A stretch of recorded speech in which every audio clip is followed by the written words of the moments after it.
Well, hello there. Just checking to see if I've got audio because I messed around with my microphone. Okay, I do. Yay. All right. Welcome back, everybody. We took a little time off because we did our global online animal training series with Annetta Peterson last Monday, which was amazing. And if you didn't get a chance to see that, go to atfgoats.com and you will find out where you can catch the replay. It was fantastic. And Annetta even gave us another bonus clip with something that happened at her zoo just recently with a camel that had a problem with its eye that needed regular medication like every hour, and how do you do that in a non-invasive way. And their team came up with an amazing idea, so you're going to have to visit atfgoats.com to find out how you can access that amazing idea that they came up with. So let's get into what we're going to cover today. We are going to talk about animal training catchphrases and also kind of behavior science catchphrases.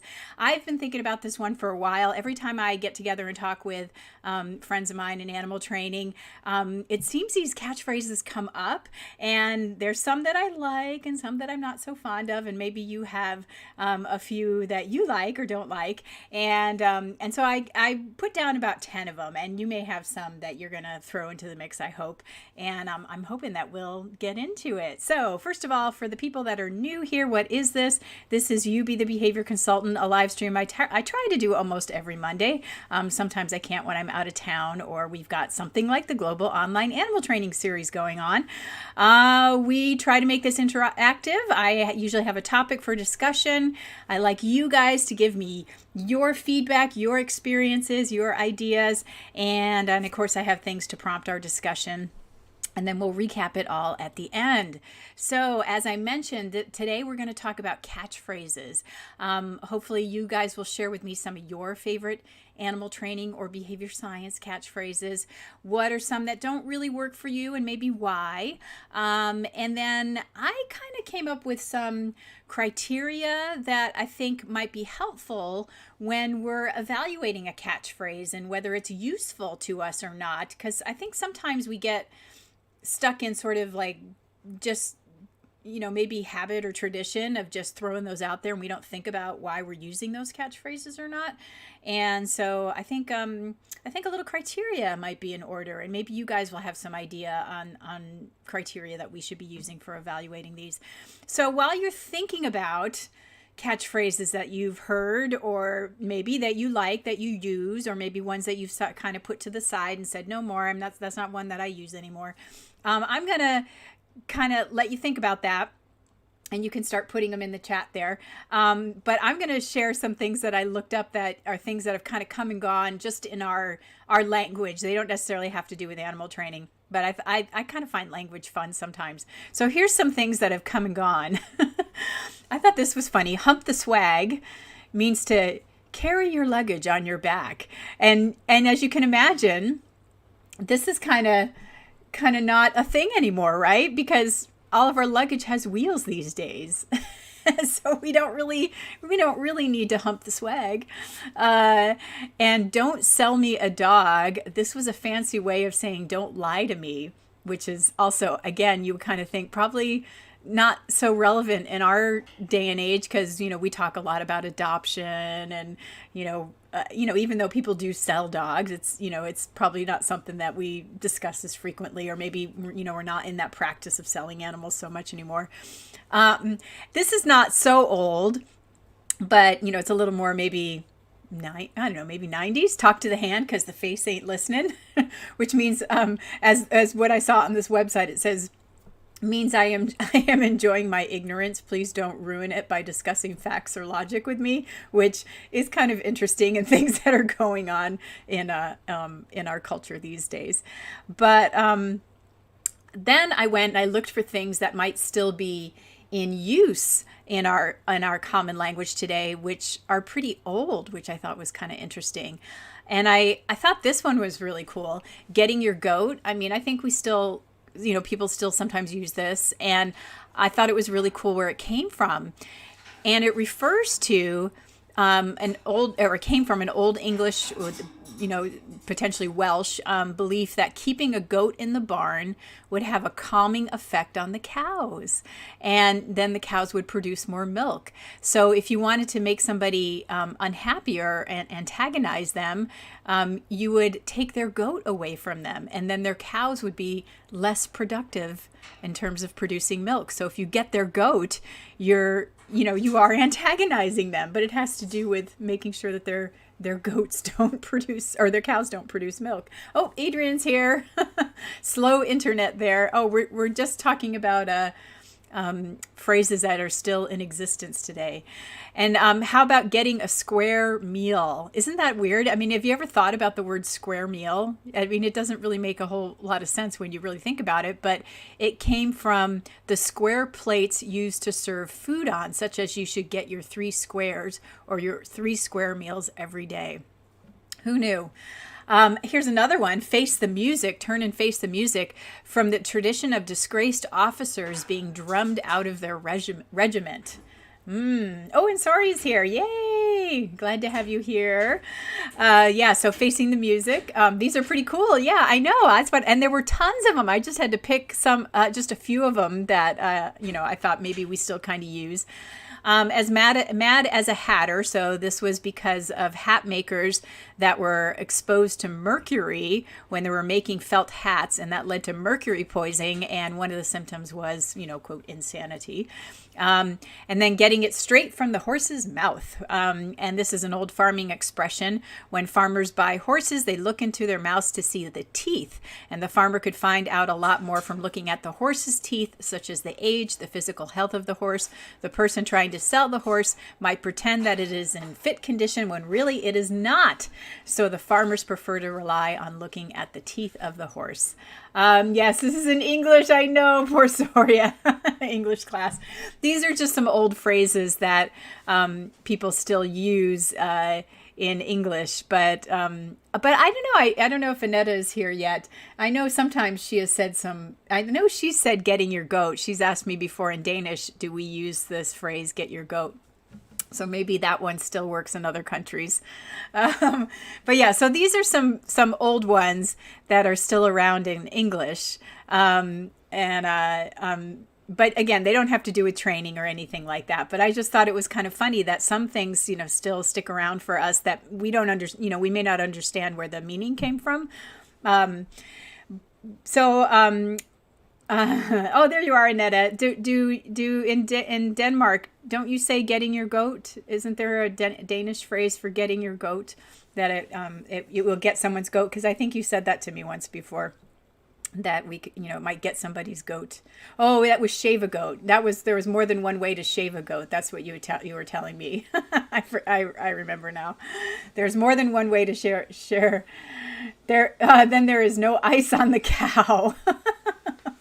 See, there's some really strange, but you told me there's more than one way to shave a goat. I do remember that. And I think that, obviously I guess that means there's more than one way to do things. Oh my gosh. So yeah, lots of old phrases that we still use. So I was thinking, as I was thinking about a lot of training phrases, and we'll get into these here in just a second, that the ones that I've pulled up, and again, you may have more. Oh yes, now that goat is shaved. Now that the goat is shaved. Some things that I was thinking about when I was evaluating the catchphrases that might come up for training, that we may think about, do we have to define it? Is it hard to interpret? Are they, and again, some of these that we're going to look at, I found that not all of these apply. Sometimes we do have to define them. Sometimes they are hard to interpret. Sometimes they might be helpful. And sometimes they're not helpful in providing a simplified version of what they represent. Sometimes is that simplified version accurate? That was a really important question for me on some of these. Is it misleading? Is it too simplified? Does it need more explanation? So those are questions that I found myself asking as I started looking at some of these animal training catchphrases and or behavior science. So I thought we could get into some of them now. And certainly if you have some to share, please bring them up. These are just the ones that I thought of that I thought might be good ones to discuss. So we can keep these questions in mind and we can always come back to them. Here's a couple that probably come more from behavior science. So here we go. What about the rat is always right? And this refers to if the truth, as shown by the rat, is contrary to the prediction or the hypothesis, then one has to be humble and try another way.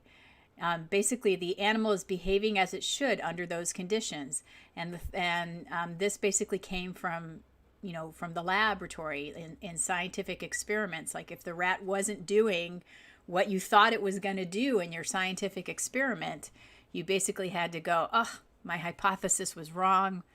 The rat is always right. Whatever the rat did was the right thing. That was the answer. Yeah, Chris has trust account maybe too simplistic. So thank you for putting that one in there. I think I have that coming up in 2 slides. So thanks. I like that you have that one on there. So what do you guys think about the rat is always right? Do you like the rat is always right? Does that one, does it meet any of our, or not meet any of those criteria for you? And I can go back to some of those criteria. Is it hard? Is it helpful? Is it accurate? Is it misleading? Is it simple? Too simplified? Not simplified enough? Any of those things? I like these two. Rat is always right and Pavlov is on your shoulder. But rats can behave very differently than other animals like ducks. Yeah. Ooh, is the duck always right? Now that's an interesting question. I like that. Sorry. I like that she challenges that. That's true. And it's a rat in a lab, right? It's under very specific conditions. Yes. Yeah. It makes you, it pushes us to think more. Yeah. For me, I think the rat is always right is one that I guess I sort of like it too. It makes sense to me. And then the ducks are always right. The ducks are always right in their circumstances too. Yeah. Yeah. Or you could put it as the animal is always right as opposed to the rat is always right. Yeah. Yeah. I think that one works for me as well. I couldn't find exactly who first said that one. I mean, some of these, it's hard to come back to who was first always said it. So I gave up on that search. Although one of them, I do have the original, for sure. How about Pavlov is always on your shoulder, which is referring to how we can't really separate operant and respondent conditioning quite so succinctly. And sorry, it says ducks like open spaces and walking in groups, rats the opposite. Yeah. So we're definitely, and I think that is, I think maybe that sentence, the animal is behaving as it should under those conditions, might be a really important line to consider in that, because you have to consider the context, right? The conditions and the ethology, which I think is also, if you were, and so maybe one of the things that Soria is pointing out there, which I think is a really good point, is the simplified thing. Does it need more explanation? So some of these we have to think about the simplification of it. Yeah. So not every animal model works. Yeah. All right. Oh, so saying not every animal may not work. Well, I guess you would have to say the rat is always right under, maybe you have to add a few other sentences. Maybe the rat is always right is too short for what you're saying, Soria, that maybe there needs to be another sentence that goes with that to add more qualifiers. So like under, that has to do with ethology and the conditions to make more sense for you. That might be what needs to go on there. These are good thoughts. These are good things to think about, right? All right. I like the discussion part. Yes, that's what we're here for. Okay. So on the Pavlov is always on your shoulder, the separating operant and respondent conditioning is not so easy, is what that refers to. And I know we hear that one a lot. Do people think about that? I mean, I'm trying to think about like if I have been in a training situation where I've thought, oh, there's that, there's one of those situations where, oh yeah, there was, some respondent conditioning going on there, not just operant. And if that like made one of those little, moments happen where I went, oh yeah. And then it says, I like the Pavlov quote. I think it's true. We have to consider the respondent conditioning. And Adrian says, I think that refers to times when the animal behaves in a way we didn't intend or expect. I guess that's referring back to the rat, right? Yeah. Yes. Yeah, and I think that Pavlov is always on your shoulder. I may not always come right to that phrase, but I definitely look for. Oh yeah, so okay. Could you give an example of the Pavlov thing? So like for me, I think about like whenever I take my dog for a walk, and all the little things that I'm doing that are indicators that we're about to go for the walk, and the dog is starting to, do all those little things that say, oh my God, we're going for a walk. He's basically saying, all the conditioned reinforcers basically that are happening because or all the respondent conditioning that has happened because of all these times that we've gone on a walk. And he's now said, oh, yep, all these things indicate we're about to go on a walk, So that's what I think about. So, but I guess I don't think about it as Pavlov is always on your shoulder, but I suppose I could. Yeah. Yeah. So, I mean, but I could see where it could be helpful to think about it in that way. Although you hear people say that all the time. You do hear people say it all the time. But it could get you start thinking about it more. You could start thinking about more respondent conditioning that way. So it might help some people think about it more often, when they start seeing it happening more often, like for me, like it's, or like people who are about to leave the house and your animals start predicting you're about to leave the house. Even though you didn't intentionally, condition emotional responses. Yeah. Yeah. Yeah. I mean, my dog is always, cause he loves walks so much. He's always looking for every little indicator that, a walk is about to have. Pavlov, we were always learning and anticipating, predicting habits. Yeah. Yeah. So, he's very much anticipating all those things. So he's looking for every little thing that might, say we might go for a walk. Yeah.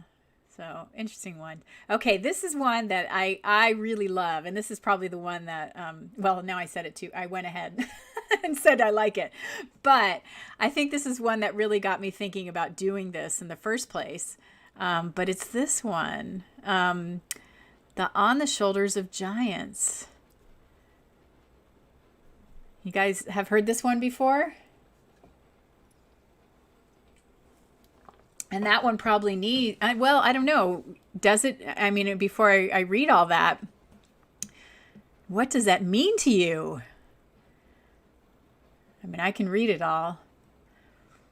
But have you heard that one before?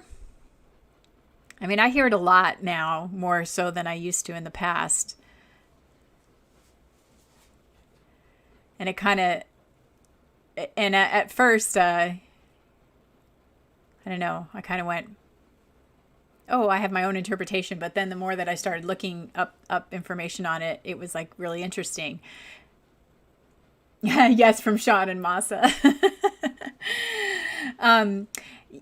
So, it basically refers to each generation builds on the knowledge of the one before. And I kind of added this in that how we need to acknowledge the work of those who came before us. And for me, I kind of think of it as crediting your sources. But when I went to look up, who really first said it, because I've always thought, I've had in my head these different sources of who said it. But the earliest recorded reference is the 12th century theologian John of Salisbury in his treatise on logic, the Metalogicon, in 1159, in which he references another philosopher, Bernard of Chartres, who died after 1124 in the 12th century French Neoplatonist. He was a 12th century French Neoplatonist philosopher and scholar and administrator, saying that we stand like dwarfs on the shoulders of giants. We are like dwarfs sitting on the shoulders of giants. We see more and things that are more distant than they did, not because our sight is superior or because we are taller than they, but because they raise us up and by their great stature add to ours. Wow. Wow. I mean, that like gives me chills. Yes, in more detail from the podcast is where Soria heard it. But yeah, I mean, when I went looking for more information on it, and they have that picture there too. Yeah, and then Chris says maybe we need to know more what kind of giant, good or bad, the person is before we take that as a good thing. Oh, that's a really good point. Brilliant. Yeah, I think that is true. And and I think I think and Sean and Masa said in their podcast that also for them, I'm probably misquoting them, but when they were saying when they're able to reference those people that they learned from, or the journal articles or the the material that they've researched and studied, it also lifts up what they're sharing, which I thought was really nice as well, that they've basically looked at all the empirical evidence out there that they're using to support what they're sharing with you. And maybe that's the way, that addresses what Chris is saying, that if you can find really good empirical evidence to support what you're providing, that makes it hopefully a good resource. You're not just, I don't know, referencing a blog post or something that it was just, an opinion piece. So I think, that's what's kind of cool about this. But I think it is pretty interesting that it goes back to the 12th century, and that we're still using this particular, if you want to call it a catchphrase or quote, to this day. And it seems like, we're pretty much keeping it within the realm of what its intention or its original meaning was. And Soria says, when in college, I used to call academic shamanism, need to search who have done it before. That's pretty cool. Yeah. And I would say, I agree with you that, in academics, it seems to be, much more prevalent that it's, part of the culture, that, it's important to, include that, not, I think not just because it's, quote, the right thing to do, but, as Sean and Moss were saying, this is supporting your work. And it's saying that, yes, there's a lot of support for what you're sharing, not just because it's the right thing to do. So yeah, I kind of like this one. And it's really cool to kind of get the backstory on it. So, all right. So let's get into the one that Chris was saying. So I've got a few here, actually. But in academia, there is no difference in size. The person before is part of a dynamic process. Yeah, I think that's a good point, Debbie. Yeah, although, certainly some people put out a greater volume of work than others. And so there might be some that, are more recognized for having put out some great stuff, or there may be somebody who just wrote one really amazing paper that's had a huge influence on a lot of people, and that paper gets cited, thousands and thousands of times. And, so there can be all sorts of things going on there that get credit. Yeah. So, but, and then it can change too, then of course people, as the process evolves, then we move on to, maybe say that was part of the past and now the future is this, and that's okay. And people don't have a problem with that, which I think is also good too. Yeah. Gosh, you got my brain spinning now. I'm thinking about things in our industry that, are past and evolving, especially that conversation with Sean and Masa about constructional approach, that podcast that I hope you guys had a chance to listen to, and thinking about, and this kind of ties in actually with this slide, as we get into some of the, maybe we can Well, yeah, I mean, it all actually the first two catchphrases really make me think. Well, all of these, all of these catchphrases make me think about our future and evolving. So this is a really good slide to be on as we talk about our evolving animal training culture. Yeah, so like I have reward-based training here, which has been a catchphrase in our culture for a while now, which really refers to training procedures that focus on the use of positive reinforcement primarily, and trust accounts, which Chris talked about, which measures the number, and I tried to pull this from a paper that says that that measures the number of events associated with positive reinforcement, and also takes into account what they're describing as control, which, man, that's a loaded word, compared to the number of interactions involving coercion, threats, and punishment, which were the words from the paper.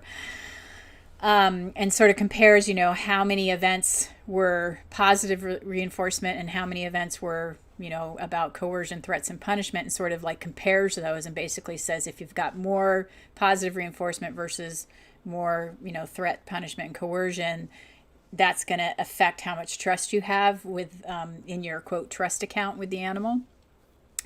So maybe we can start with those two. So I don't know, what are people's thoughts? Kind of putting you on the spot there. Or I can, give my thoughts.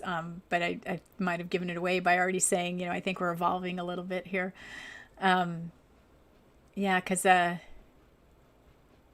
for me, especially learning about constructional approach and non-linear contingency analysis, I think we're really kind of moving away from this kind of thought process. These may have had a place for people that were maybe stuck in a really heavy-handed approach to animal training, but I'm finding that this doesn't really make sense for me, especially the trust account metaphor, because I don't see behavior working that way. I mean, it would be great if it was, if all I had to do was like pile on a lot of positive reinforcement, because then it would be just this 1-to-1 ratio, right? And, and then everything would be fixed. That would be super easy to measure, right? But it doesn't really work that way, and I think one of the examples that I kept coming up with in my head, and you parrot people will really get this one, is if you think about those parrots that form really strong relationships that sort of look like a pair-like bond with one human, and then they kind of drive everybody else away. Those people that the bird doesn't really show, interest in interacting with, those other people can do all the nice things that they want to do, and giving treats and all that and trying to, make friends with the parrot, and the parrot still drives that person away. So, and they may have done nothing coercive or unpleasant or aversive towards that parrot ever. And that bird still doesn't like them. And so this is where I go back to, it's really not about this linear analysis. It is about these, the nonlinear contingency analysis.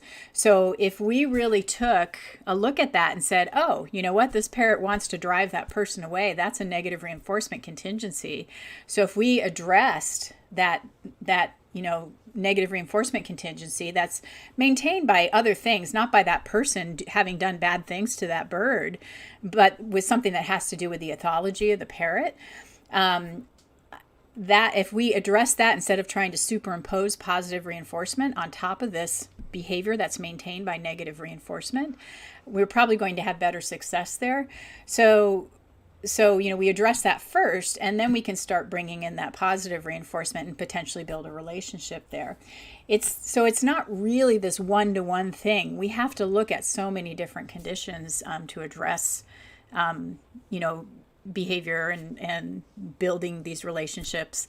And another thing that I had talked about with actually I guess again, we were having this long chat with Sean and Masa about, like, aversive events and events that might, involve appetitives. They're not, equally weighted, and, you think about, like, if you were in an abusive relationship and somebody, does all these bad things to you, and then every once in a while they do something nice to you, it doesn't suddenly balance out, I mean, it's just not, it's not that simple as like, oh, a few nice things here and a bad thing here, and suddenly it's okay. Or somebody's been abusing you for years and suddenly they take you on a vacation and now you're back up into a trusting relationship. So it's very simplified, in my opinion, and looking at behavior that way. So let me go back and read some of your comments here. Control is definitely a loaded word. So many training words are loaded with other meaning. Yeah. The food paradox. So we're going to get into that one next, because that's another one that's going to take a little discussion. So the author assumes that positive reinforcement cannot be coercive. Yeah, that's another great point. We hadn't talked about that yet.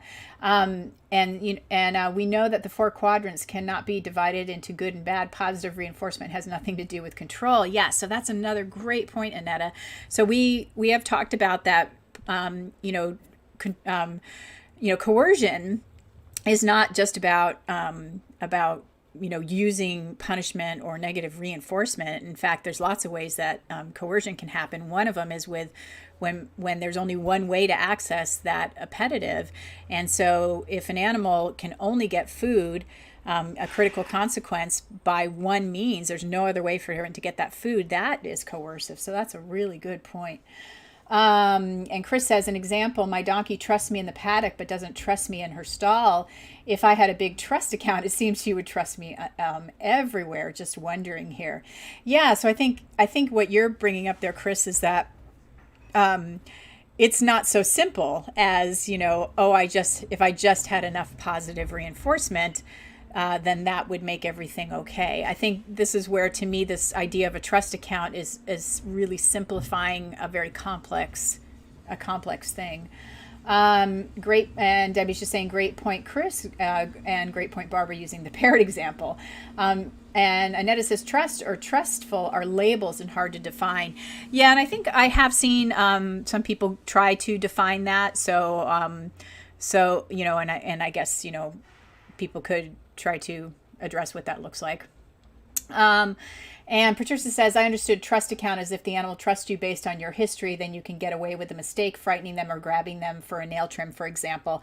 Yeah, and I think that's what what I try to address here is that's what they're saying, is that you've got, in your trust account, you've got more positive reinforcement compared to aversive events, and therefore you can get away with that. Yeah, so yeah, I mean, I'm essentially saying the same thing here, Patricia, but I'm saying my problem with it is that it behavior just doesn't really work that way.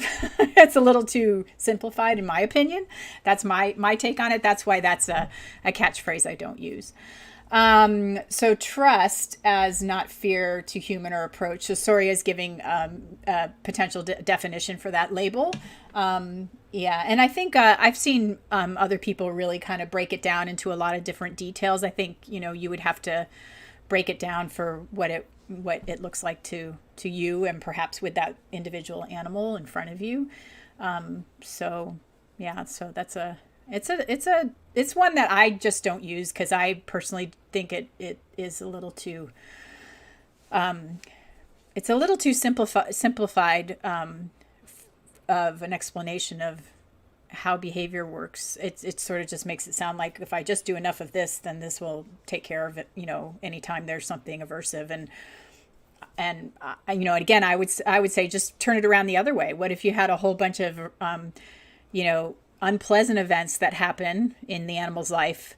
Do you think if you just had, one, kind of nice thing happen that change, like, again, the example that, I was talking about with Sean and Masa is if you were in an abusive relationship with somebody, and then, they just started being nice to you, is that going to overcome all those abusive events? It just doesn't, it's not that simple. So, yeah, Yeah, I don't know. Not it's not one of my favorites. And same with reward-based training. I don't call myself a reward-based trainer because I think again our thinking on animal training is really moving past this simplified, thinking on animal training. And yes, Chris, example, the human is not the problem, but the space and its history.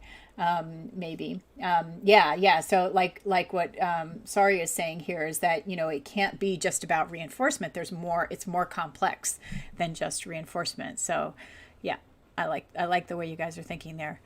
All right, so let's move on to this psychological hunger or food paradox terminology that's been around for a few years.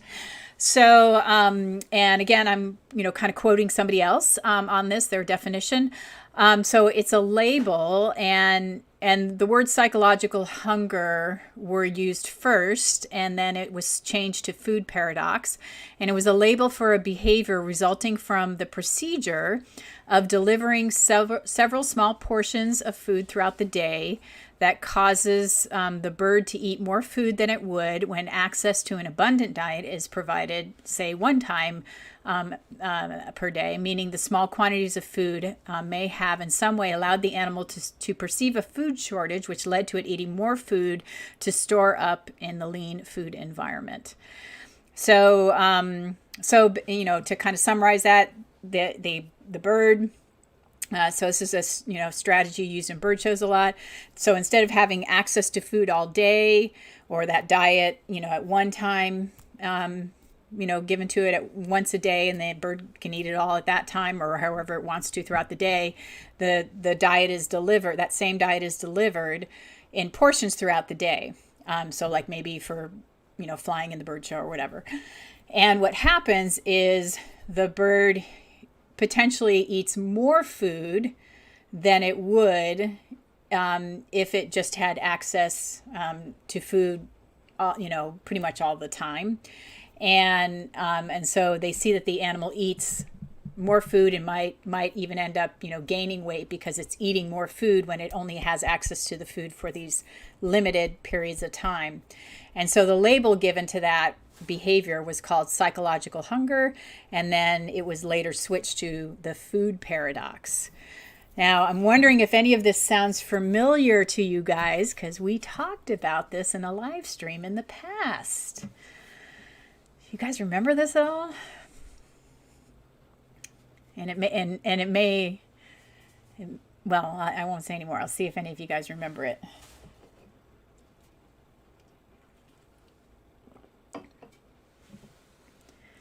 Or you may have gone back and watched the live stream on it. It sure, Debbie says it sure does.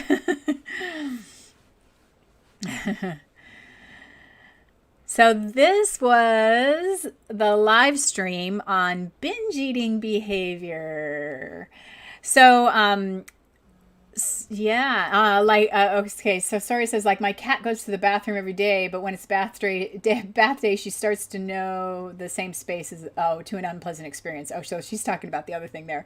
Not from a live stream, but so much as historical work.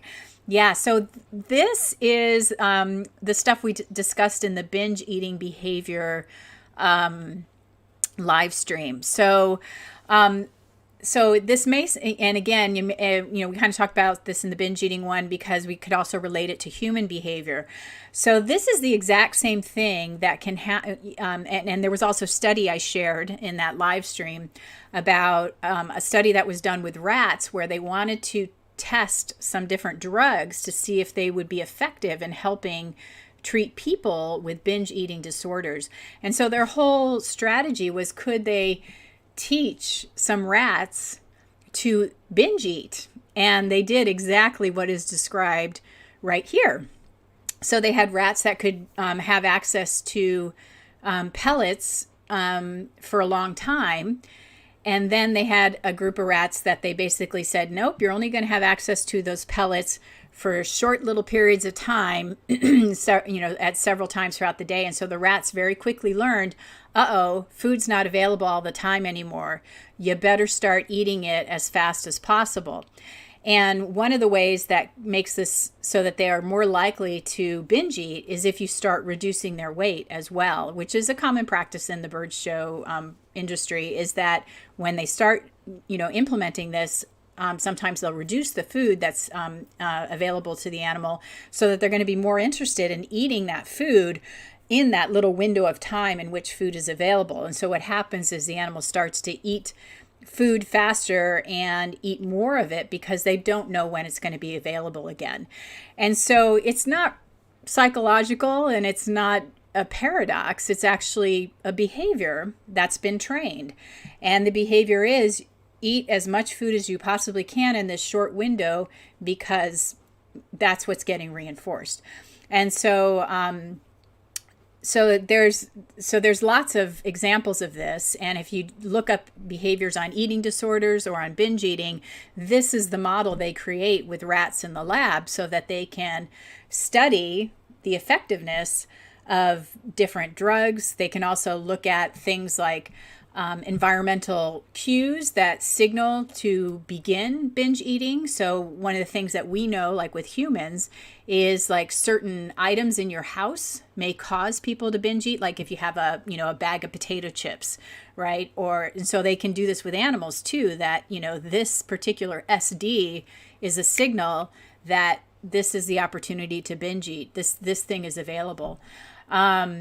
So it's possible that, they can manipulate all these things so that they can create the behavior of binge eating. So Soria asks, so traditional falconry training usually induces binge eating disorders? It depends, right? It all depends on, if you're setting up these parameters, like if you're making an animal, again, just like with any training, like if the animal's more deprived, what is the time that the animal has to eat the food? How much time in between feedings? All these will affect if the animal's more likely to binge eat or not. So it just depends, right? So there's a lot of factors that will influence if they're likely to do this. So what you're going to note, what will tell you is if the animal is continually eating more food and gaining so much weight to the point that potentially it's too high in weight, that it's getting higher than it should be in terms of what's appropriate for its body weight. And again, and sometimes what you'll see, unfortunately, is that the animal will behave in a way that it's very anxious about food, even though its weight is really, really high. And that is one of the things that has been observed with these animals that for me is problematic, because what we see is this relationship with food where the animal's not comfortable, it's not relaxed around food, it's still anxious to get food even though its weight is really high.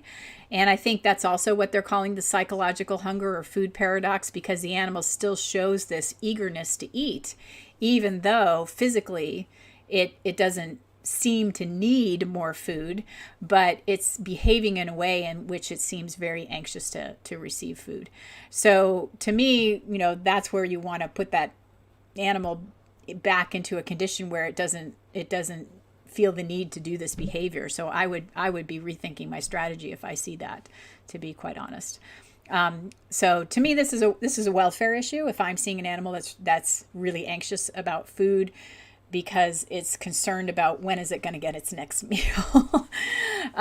So, this is where we go back to that thing of evaluating, operationalizing hunger and what that looks like. And I think this also goes back to this thing where Annetta described what is coercion and this goes back, and this is also one of the things that Sean and Masa are going to talk about in their goats presentation, is behavioral freedom, and the fact that we'll really know if an animal has behavioral freedom if they can access the same reinforcer by doing a different behavior or from you. I mean, if they could readily get what you're offering someplace else for doing a different behavior, but they literally choose to work with you instead of going over there and getting the same consequences elsewhere, then they truly have behavioral freedom. And it's truly not coercive. So again, this is where I'm saying our training is really beginning to evolve and it's changing. And this is where I was saying in that podcast, that maybe the future of training is constructional. So yeah, stuff to think about. Let's see. Adrian says carbs do that for me, especially in the middle of the day. I know, it's me in the evening. And Chris says sees this in horses being meal fed rather than free food access. Yeah, I would especially think that would be significant for any animal that is sort of a grazer or forages throughout the day. Soria says I must study to do a good food relationship. Yeah, me too. I think for me, I really related to all this when I first started looking into this because, just to full disclosure, one time in high school, I went 7 days without eating any food. I drank, soda and ate gum because my friend did that as a way to lose weight. And I was like, oh, I need to do that. And it screwed me up for years. Does binge eating occur more often in carnivorous species? Raptors, canine felines more in herbivores. Wild carnivores will be often gorged when food is available. Yeah, I don't know the actual data. I mean, certainly there are species that are designed to, eat a bunch of food and then not eat for a while. So, but there are certain species that do need to eat more frequently and have food going through their body just to function. We know that like I've talked before about like how, rabbits and guinea pigs can get GI stasis if they're not having food go through their body. I imagine, Chris could tell us more about the horses, that, are grazers and need to have a lot of food going through them, maybe Soria, because some animals don't have treat preferences. Yeah, that's true. But this is where you're saying some don't have treat preferences, but this is like what we were saying about the behavioral freedom stuff. If you can show that they, could get that same reinforcer someplace else, like the way you can do it, like with a dog, is if you have the food bowl right there and the same food items in the bowl that's in your hand and they choose to come to you, then they still have the choice to go to the bowl or go to you. If they go to you, then your training program is really, is fun. They want to be with you. And Chris says donkeys especially. Adrian, this is interesting. Carnivores has it as a natural behavior. So if a herbivore doesn't have food for a couple of hours, it will be very unnatural for them. Yeah. So yeah, there's lots to think about. That one presentation I have, I'd have to go look it up in the education program, but I do have one where I talk about, I think it's creating motivation and identifying reinforcers, where I go into all the questions we, need to ask about, these things that we do with food and how it might affect an animal, like the kinds of things we're using and how long it might be withheld and all that, and all those kinds of questions that could be red flags for what it might be doing to animal behavior. So yeah, all that stuff is in that particular presentation. If you look that one up in the program, it's a long one, as I recall, but it's in there. So creating motivation and identifying reinforcers. But yeah, it's near the end where I have question after question after question after question about those kinds of things that you guys are asking. So those are really good questions. All right, yeah, that's it's a big one. But yeah, I do really think it's, for me, this is where it goes back to, it's not just about it. If an animal's at a high weight, that means everything's okay. To me, if they're at a high weight and they're still behaving in a way that, oh my gosh, I really want to get food, there's still an unhealthy relationship there with food. For working horses, they don't eat continuously. They do go hours without food. They graze, yes, and sometimes graze with little value. Yeah. It's really sad. I was having a conversation with a friend of mine who used to work with people. This was like years ago. Yeah, like people that had been in institutions when there were like some really bad things going on in institutions. And she told me about a person who was, had developmental issues. And I think the person was also blind. And they came from a really bad situation, and she was sort of helping the person, rehabilitate. And I guess because the children were because the child was blind, and the other kids there had problems as well, And when they were fed, some other, kids would steal the food from the blind child. And so the blind child would grab the food, put it in his mouth, and swallow it, and then regurgitate it back up and chew it, because he was afraid somebody else would steal his food. And yeah, I mean, like, but here's the sad thing. I've seen stuff like this in birds in this situation, and so it made me think about, again, what people in these states as well. And, and even like people can be overweight and still be very like obsessive about food. So I just go back to, we have to be really conscientious of what we're doing and paying attention and thinking about what, I know it is so sad. That's why, I think there's so much more to this whole thing about how we're creating interest in food and being really, and not just saying, oh, well, the bird is, got a high weight, therefore it's okay. That's not the only thing. It's not the only thing to be looking at. So it doesn't mean it's all okay. It's how that animal's behaving towards food. Because, we know an overweight person can still be really obsessed with food. And I don't know that that's a good mental state to be in. We want people and animals to have healthy relationships with food. So, all right, enough on that. Let's talk about some other ones. So these ones I didn't put definitions down next to them because I thought they were maybe a little bit more obvious. So what do you guys think about behavior goes where the reinforcement flows, click for action, feed for position, you get what you reinforce, and training is a mechanical skill?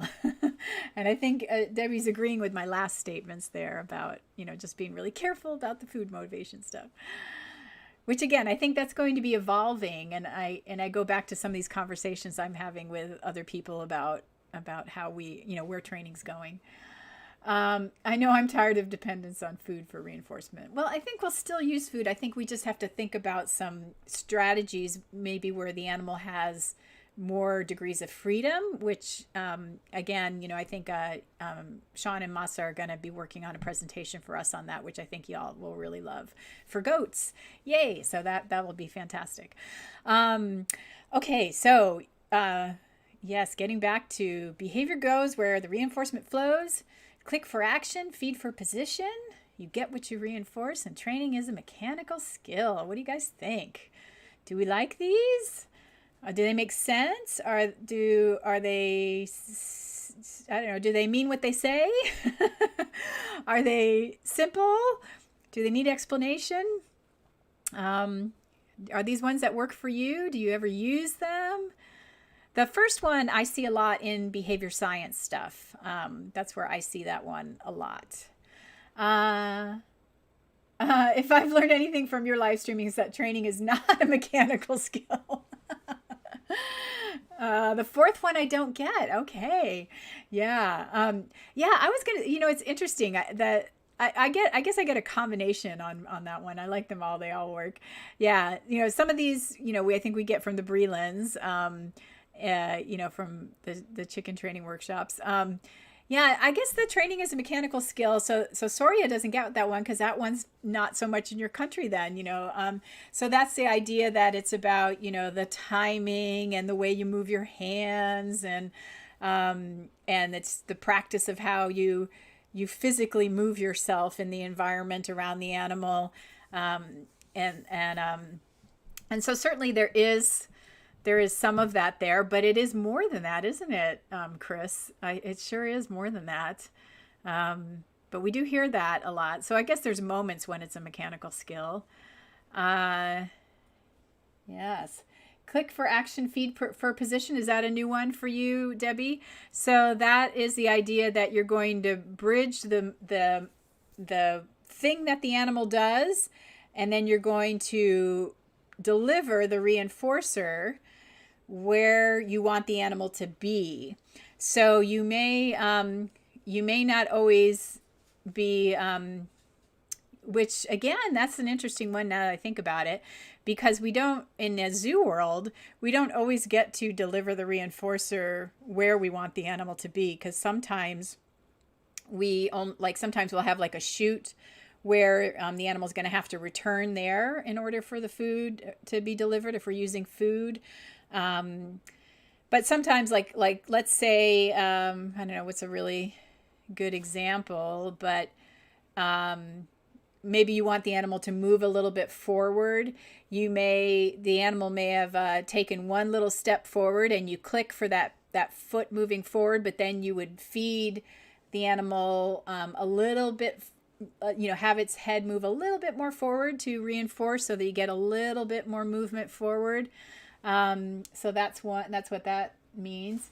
And Chris says, I agree that there's a lot of brain thinking that goes on. There's way more to mechanics than and about the trainer's body control and timing. I like the feed for position one. Agree with you, Chris, with some of the comments there. Let's see. And what else? Yeah, so it's interesting. So they need a little bit more explanation, it sounds like, than what I put there. I thought maybe they wouldn't need explanation, but I guess they did need explanation. So that's interesting. Yeah. So, but yeah, so these are some catchphrases that maybe they're seen more in the dog training community. If you want an animal to go on the scale, you can deliver the food from the opposite side of where the animal is, and the animal will orient in that direction the next time it moves. Yeah, that's a good example of the sort of click for position or click for action, feed for position. It sets up the next action. Behavior does go where reinforcement does not. Okay. Sometimes, yeah, I guess I guess the behavior goes where the reinforcement flows is sort of maybe over time. If you're addressing a behavior problem, eventually it goes there. Or I guess it's also saying that behavior goes where the reinforcement flows if there is a behavior problem. So like maybe if you've been reinforcing bad behavior, undesired behavior, that's why the behavior is going in that direction. So maybe that's where it's, and I you know what? I think that's the same as you get what you reinforce. I think those are really the two they are saying the same thing, just in a different way. And the one on top is what I usually see in the, like in the behavior analysis stuff, and you get what you reinforce is the one that you see in the animal training world. And Soria's supporting Debbie's statement if there's distractions. So behavior does not go when reinforcement does not. Okay. Oh, I get you. Yeah. Oh, so I love this. I love that you guys are challenging some of these things. It's fun. This is really fun. Makes me think. It makes me think. I love it. All right. So yeah, I have to say that I guess, do I say these? I know you guys will have to tell me. Do I say any of these? I don't think I'm a super catchphrase person. Or other reinforcers are at work when we are not aware of them. Yeah, that could be. Maybe that helps you think. Maybe the first one makes you think of that. Behavior goes where the reinforcement flows. Maybe the first one will help you think about other reinforcers are at work when you are not aware of it. More so than you get what you reinforce, because when you think of you get what you reinforce, that makes you think that you're the one reinforcing the behavior, whereas the top one might help you think that, why is this behavior happening? Because something's reinforcing it. Am I reinforcing it, or is something else reinforcing it? Yeah, that's a good point. Hadn't thought about that. Good point. Yes. Oh, I like all the things that you guys are making me think about. You get what you reinforce is to point out that the animal is not stubborn or provoking. Its behavior is reinforced to do what it does. Yeah. Okay. So there we go. So there's a nice distinction. So the top one maybe helps you think about what is going on in the world that is sending that behavior in that direction. And the one you get what you reinforce is to help you remind you that it's not the animal's fault. You're somehow, whatever's happening is because you reinforced it. All right, there we go. So they all have their uses. but to help you look at things from different perspectives. Very good. Oh, it's all good.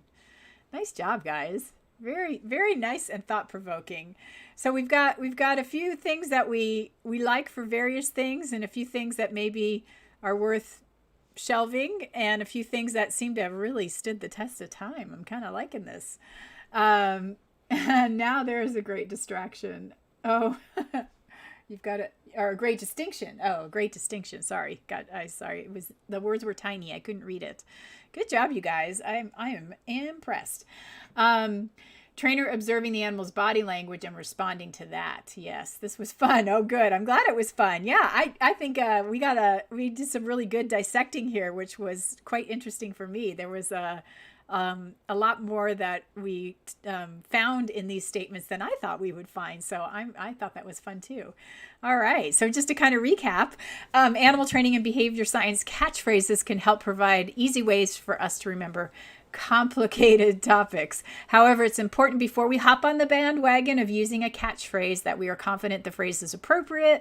We should ask ourselves some questions such as, do we have to define it? Is it hard to interpret? Are they helpful in providing a simplified version of what they represent?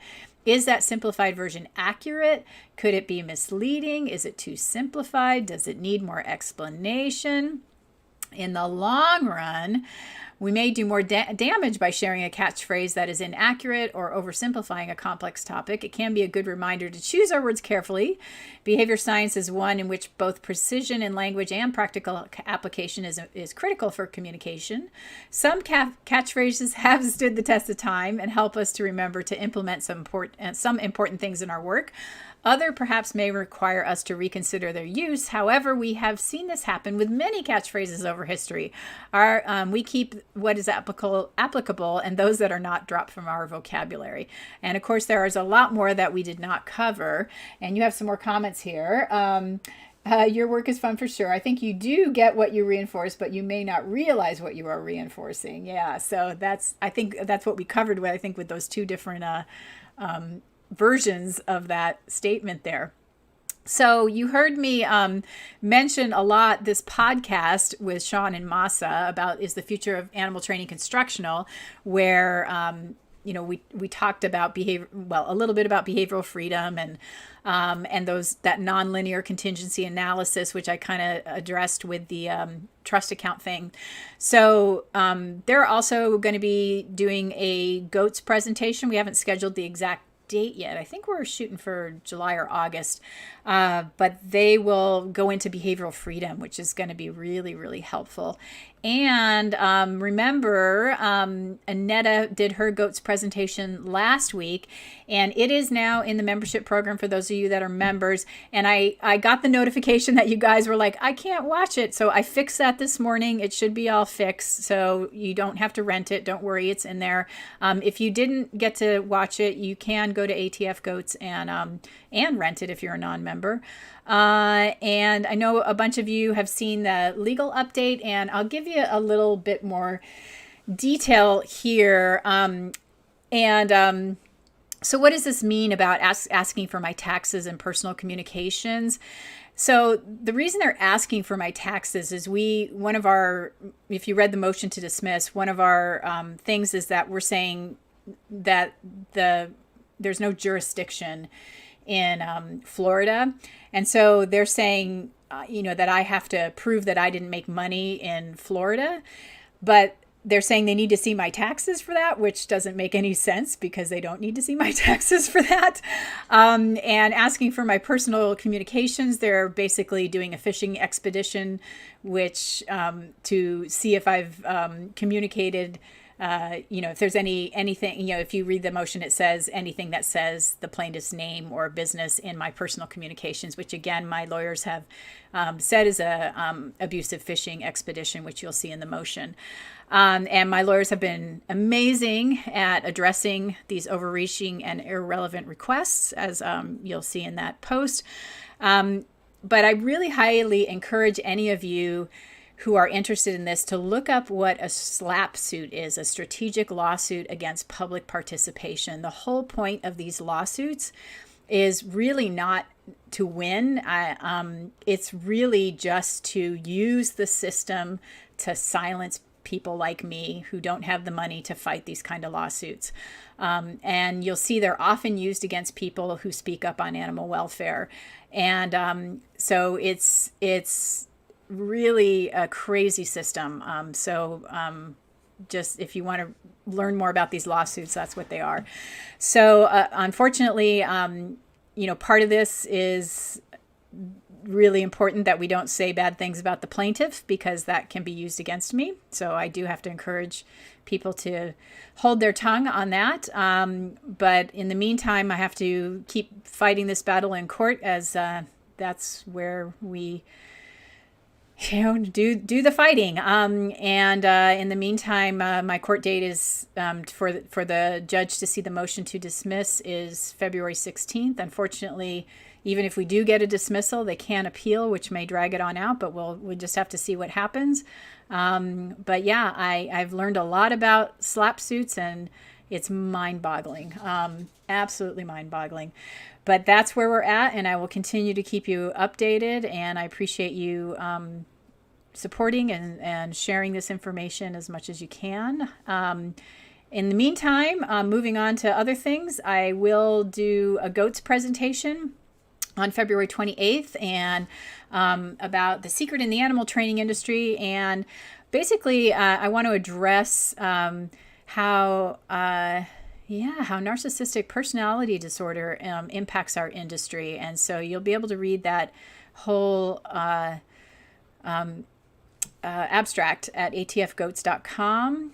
And again, if you're a member, you get to attend that for free. The discount that I've been running since the beginning of the pandemic is going to end on March 1st. So please do take advantage of that. And there you go. That's it for this time. Let's see. Another part of this is, let's see, comments. We do try to choose our words carefully, but we keep getting wiser and realize how little we knew before. A big part is your doing. Thank you, from Annetta. That's very nice. All right, guys. There you go. That was a pretty interesting one. I hope you guys enjoyed it.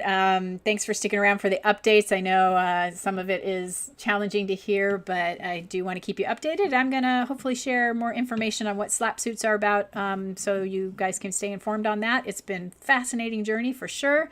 Not fun, but it is what it is.